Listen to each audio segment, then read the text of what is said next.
top rules that I use to eat healthy, lose weight, keep the weight off, balance my hormones, and essentially be my best self.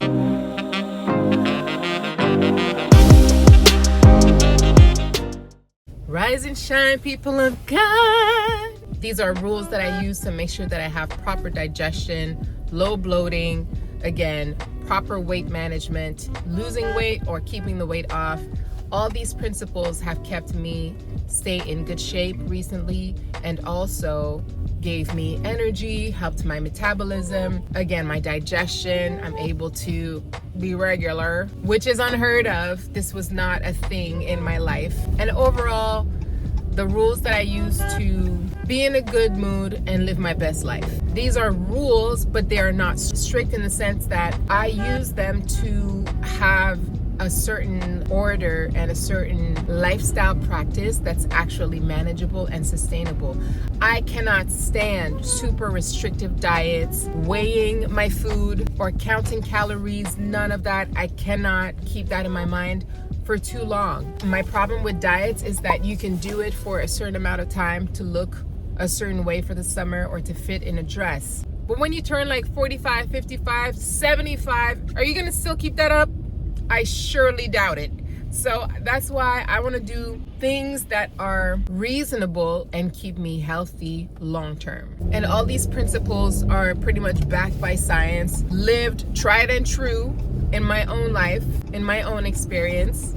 So let's get into them. Number one, not all fat is bad.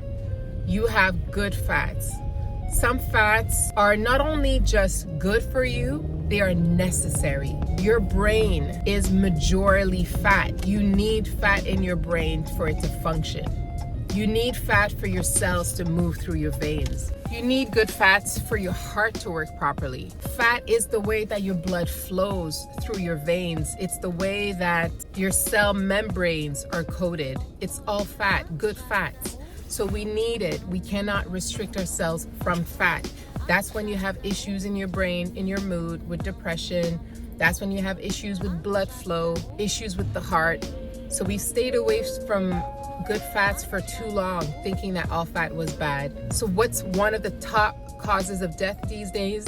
Heart problems. And they say that good fats help with the cardiovascular system. So not all fat is bad.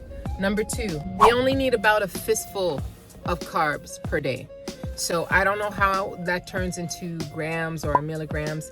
That's a rule that I use to know how much carbs I can fit on a plate and without it spiking my sugar levels, because carbs turn into glucose in the body, which is sugar. And every time your sugar spikes, you risk developing insulin resistance. I speak more about that in another video. I'll link that above. Number three, I do intermittent fasting. So I eat only 8-hour windows a day for the majority of the time. If I'm traveling or if I'm with friends and family, I may skip a day or two of intermittent fasting, but generally speaking, I respect that rule. So I eat on an 8-hour window, if like a work shift. So if I eat from 8 to 4, 9 to 5, that's my eating window. And after that, I only drink water or teas, or coffee is fine too. Number four, when I am eating my first meal, so when I'm breaking my fast, I eat only gut-friendly foods. That's a rule that I use. So gut-friendly means anything that will feed the good bacteria in your body.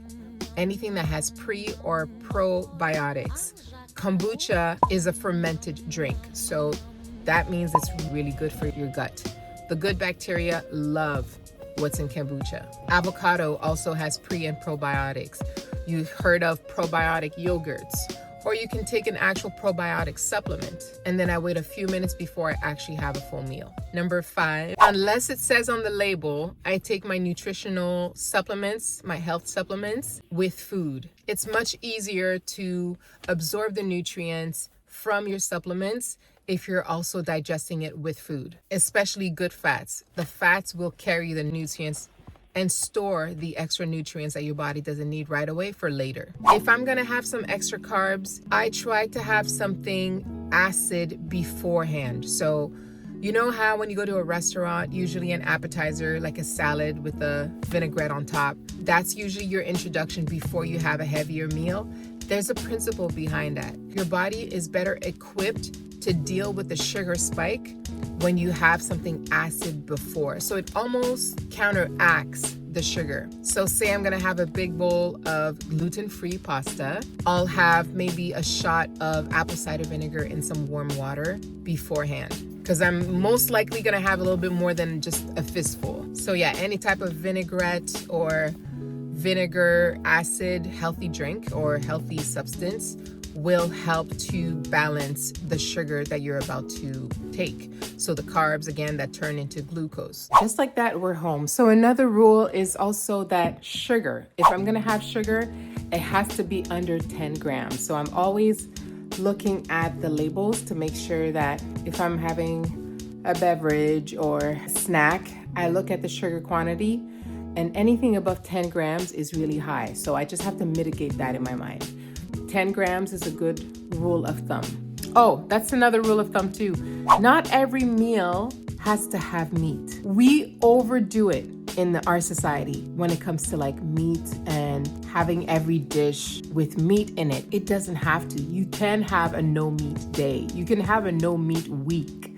We can normalize this, especially Black culture. I'll speak for Caribbean culture. Haitians, we love our meat, and a dish doesn't really look complete unless it has some kind of meat in it. But we can change our mind, okay? It's that mind shift that we need when it comes to holistic nutrition. Not every dish needs meat. You can get all the proteins, all the good fats from veggies and fish. There's alternatives. We don't always have to have chicken or beef. Last but not least, drinking water isn't enough. You know, we're encouraged to drink so much water on a daily. Water is great, but what's greater is electrolytes. So we have shamed salt for way too long. Now, of course, you can abuse on salt. Some people just use too much salt. But number one, what kind of salt are you using? What kind of salt? Not all salt is good. So Himalayan pink salt is loaded with all sorts of minerals that we're missing in our regular diet. Celtic salt, look into Celtic salt. Like, the minerals in there are insane. There's just so many nutrients that we're missing out because we're not using the proper salt. When you get an electrolyte drink at the store or, you know, one of those sports drinks, what do you think's in it? Salt. That's what carries the water, quench your cells and hydrate your body, because salt holds water. So we need the salt to make sure that we actually get hydrated and not just wetting our mouth. So I only use pink salt or Celtic salt or sea salt, never table salt. And actually, I'll add one more. When it comes to natural supplements, we often just stick to what the label says, which is good. Listen, I'm not a doctor, I'm not licensed. I will tell you by experience, what I've come to learn and experienced is that some of these dosages on the labels are extremely low. They just want to make sure they protect themselves, the companies, right? They got to protect themselves from anybody having any reactions or any side effects. So they put the lowest, safest amounts on the labels, but a lot of times it's not quite enough, especially if you are low on something. For instance, anybody with black skin, we need much more vitamin D than the average person. So when you're taking a vitamin D supplement, I believe most of them say like 1,000 units a day, 1,000 units. So if you spend time in the sun, your skin is producing vitamin D. How long you would have to stay in the sun to get 1,000 units? It's nothing, especially if you are African descent with melanin in your skin, okay? We need much more, much more. So that's also something to look into when you have a supplement.